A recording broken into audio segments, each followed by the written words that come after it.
Assalamualaikum warahmatullahi wabarakatuh. Hari ini kita akan membahas kredit dan hukum perjanjian jaminan.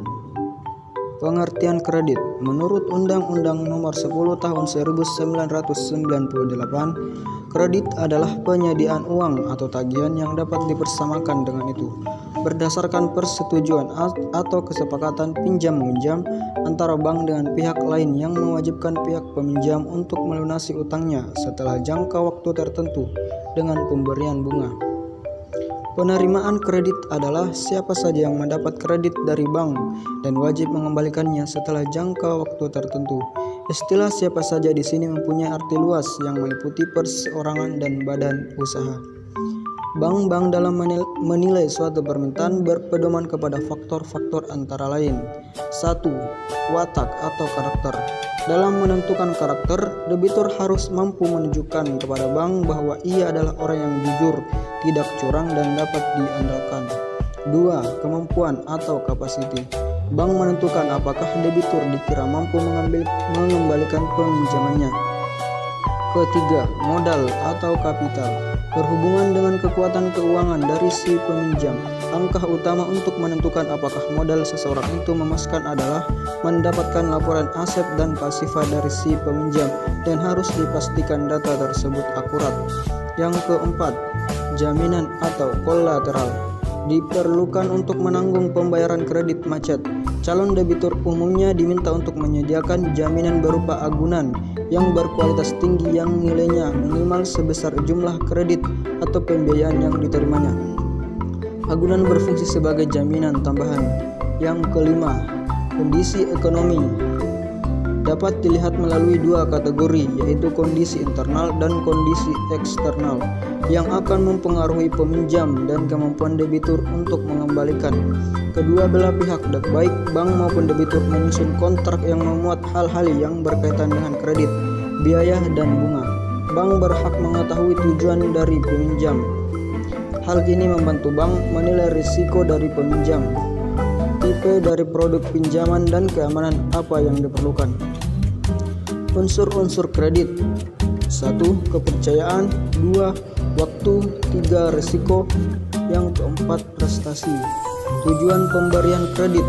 1. Untuk usaha atau kegiatan tertentu yang bukan terlarang.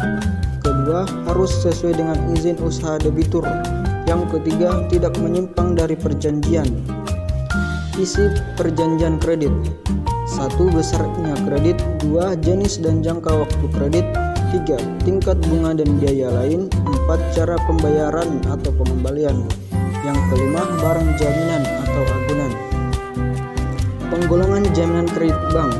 Jaminan karena undang-undang dan karena perjanjian, jaminan umum dan jaminan khusus, jaminan yang bersifat kebendaan dan jaminan perseorangan, jaminan pokok, jaminan utama dan jaminan tambahan, jaminan atas benda bergerak dan tidak bergerak, jaminan regulatif dan jaminan non-regulatif, jaminan konvensional dan jaminan non-konvensional, saham sebagai agunan tambahan.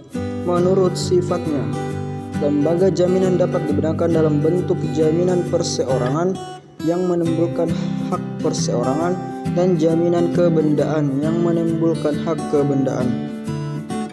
Jaminan perseorangan.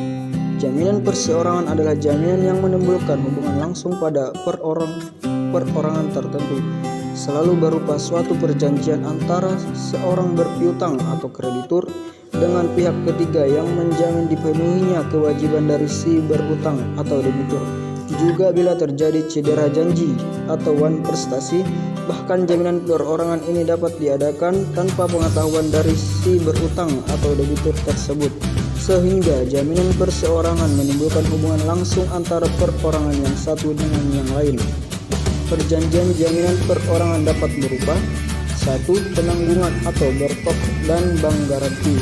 Dalam jaminan perorangan tidak ada benda tertentu yang diikat dalam jaminan, sehingga tidak jelas benda apa dan yang mana milik pihak ketiga yang dapat dijadikan jaminan apabila debitur ingkar janji. Dengan demikian, para kreditur pemegang hak jaminan perseorangan hanya berkedudukan sebagai kreditur konkuren saja. Apabila terjadi kapayulitan pada debitur maupun penjamin atau pihak ketiga, akan berlaku ketentuan jaminan secara umum yang tertera dalam pasal 1131 dan 1132 KUH Perdata. Jaminan kebendaan, jaminan yang berupa hak mutlak atas sesuatu benda dengan ciri-ciri mempunyai hubungan langsung dengan benda tertentu dari debitur atau pihak ketiga sebagai pinjaman, dapat dipertahankan terhadap siapapun, selalu mengikuti bendanya dan dapat diperalihkan. Hak tanggungan adalah hak jaminan yang dibebankan pada hak atas tanah sebagaimana dimaksud dalam Undang-Undang Nomor 5 Tahun 1960 tentang Peraturan Dasar Pokok-pokok Agraria, berikut atau tidak berikut benda-benda lain yang merupakan satu kesatuan dengan tanah itu, untuk pelunasan utang tertentu yang memberikan kedudukan yang diutamakan kepada kreditur tertentu terhadap kreditor-kreditor lain. Hipotek. Hipotek adalah suatu hak kebendaan atas benda-benda tak bergerak untuk mengambil penggantian daripadanya bagi pelunasan suatu perikatan menurut KUH Perdata 1162. Gadai. Gadai adalah suatu hak yang diperoleh seorang berutang atas suatu barang bergerak yang diserahkan kepadanya oleh seorang berutang atau seorang lain atas namanya, dan yang memberikan kekuasaan kepada si berutang itu untuk mengambil pelunasan dari barang tersebut secara didahulukan daripada orang-orang berpiutang lainnya. Jaminan fidusia.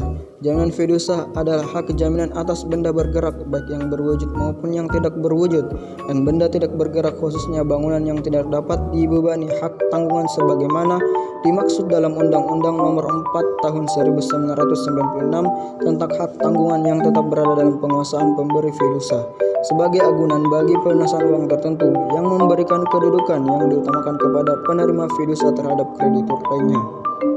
Ya, cukup sampai di sini. Sekian dan terima kasih. Assalamualaikum warahmatullahi wabarakatuh.